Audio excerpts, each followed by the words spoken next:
It's now the foundation of modern medical education in many universities, but it allows the formulation of an integrative approach to patient management using all available best evidence approaches, not always 100% sure of what works and what doesn't work, because we don't know what works and doesn't work. That's why we continue to do research. But certainly the best evidence and the safest procedures, and also the healthcare interventions that are likely not to just have short-term consequences, but long-term, lifetime consequences. I think up until now we've been neglecting this a lot in medical education. It's all about you get an infection, you get an antibiotic, and you get better. We really want to look at ways of how to prevent you getting infections, and we know there's some clear ways of preventing infections. Some obvious things now we're all learning for the first time, washing our hands. Isn't that something our grandparents used to tell us? But believe it or not, when they did the research in the hospitals, they found that 70% of physicians weren't washing their hands, and if there are any nurses there, you weren't doing much better either. So now we all go around washing our hands regularly and using some alcohol on our hands. I mean, this is the basics of health, which we shouldn't forget. But beyond that, things like nutrition, stress. I mean, who isn't stressed nowadays?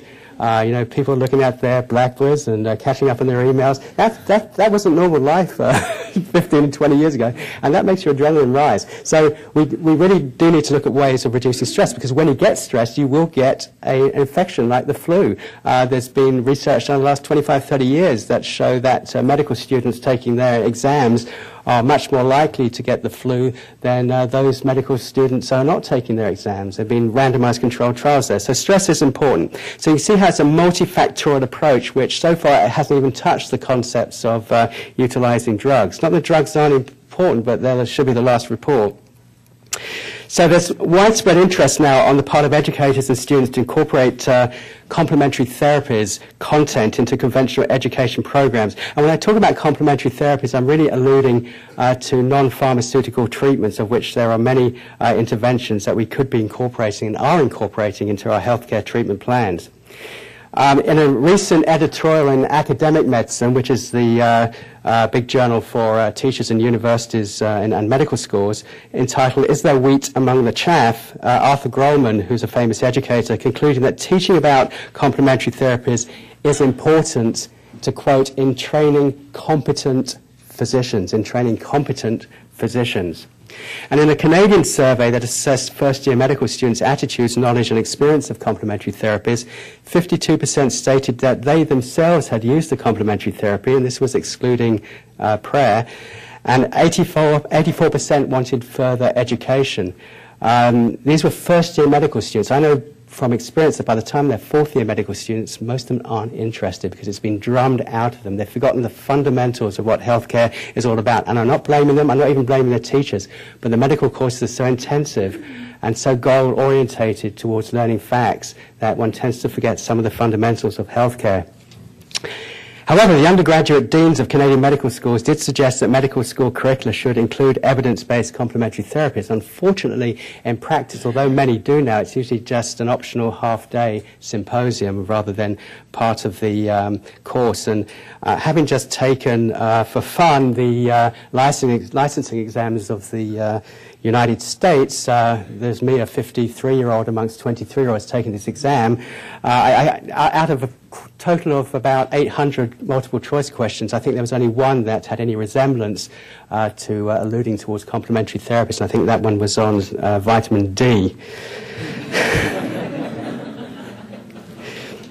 What we do have is some very positive advances here in the United States. There is a consortium of academic health centers, which includes 40 highly esteemed medical schools in the United States and Canada, whose mission is actually to change the curriculum for medical students. And they've already done the groundwork for this and laid the foundations for a curriculum that will integrate into the main medical school curriculum to teach the fundamentals of complementary therapies and why they are so important in healthcare and in management of yourself, to self-empower yourself to engage useful lifestyle techniques. And we have a similar curriculum in Canada now, which is being developed, called the the Complementary and Alternative Medicine in Undergraduate Medical Education Program. we're tending to move away from the term alternative medicine. It was useful in the past when there was this divide between practitioners, but really all we want to know now is there evidence base that something works or doesn't work? If it doesn't work, it really is something that we shouldn't be using, but if it does work, we should be incorporating this into a total healthcare system. So we should really be engaging all healthcare practitioners who have something to contribute through evidence-based healthcare. So health professionals, whether you're physicians or nurses, psychosocial workers, pharmacists, can counsel patients on integrative treatment programs. It is a shared responsibility, serving as advocates for you, the patient, helping in mind-body techniques, end-of-life planning where appropriate, spiritual connectivity. But we shouldn't really categorize. We should include everybody in these programs and increase their zest for life and improve their quality of life and thereby prolong their life. There have been various names for coaching in this process. One has been called a navigator, one has been called a cancer guide, one's been called a pathfinder. Again, I don't really think it's terribly useful because we should all be navigators and cancer guides. All of us, including you who don't work in healthcare as well. You have a role to play as well. A very kind gentleman who's taken us around for the last 2 days to the insurance industry, and he recognizes the importance of self-healthcare because he realized that if we look after ourselves, we're going to cut the cost of healthcare, and that will improve the economy. But the bonus is you'll also improve your quality of life. Following the integration of complementary therapies into cancer control, it is equally important that the various complementary therapy practitioners are trained to provide evidence-based information to cancer patients and to maintain standards in cancer treatment programs. So we have the opportunity here to bring in certified massage therapists. I think the term masseurs could be misinterpreted because a masseur, strictly speaking, is one that you go to for pleasure rather than for therapy. And some of the massage therapists are quite sensitive about that. They're actually called registered massage therapists. And they have a very strict code of conduct that anybody who's wishing to visit them just for pleasure, go elsewhere. So there is a need to redefine comprehensive cancer care within a new integrative cancer control system. And in fact, you have the opportunity here in Cleveland at Case Western University and the Island Cancer Center under the direction of Dr. Gerson to develop a unique program to prolong life for cancer patients and to improve and increase their quality of life. And I'm pleased to say that this direction is already starting with excellent leadership that is here and bringing together the vast resources that you have here and skills in healthcare that you have here in Cleveland.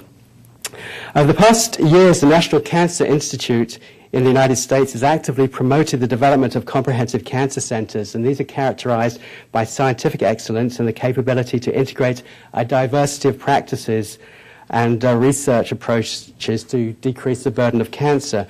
About 50% of these National Cancer Institute recognized cancer centers now have established integrative oncology services and research programs to improve symptom control, increase quality of life, and provide more rapid and effective rehabilitation. But we have a long way to go, and I hope that in the definition of a comprehensive cancer center in future, it will not just be having patient care side by side with laboratory preclinical research and having clinical trials.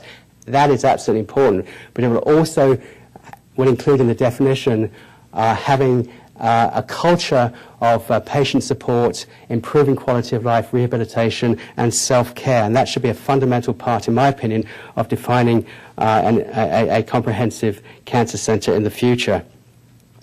So a comprehensive cancer program should integrate the current techniques of surgery, chemotherapy, and radiotherapy, along with the new targeted therapies, with a wide variety of meaningful evidence-based interventions that can include some of the techniques that Gary described, such as psychological therapies, physical therapies, acupuncture, and investigative programs of botanical agents, which I believe have a future when evaluated in a scientific fashion.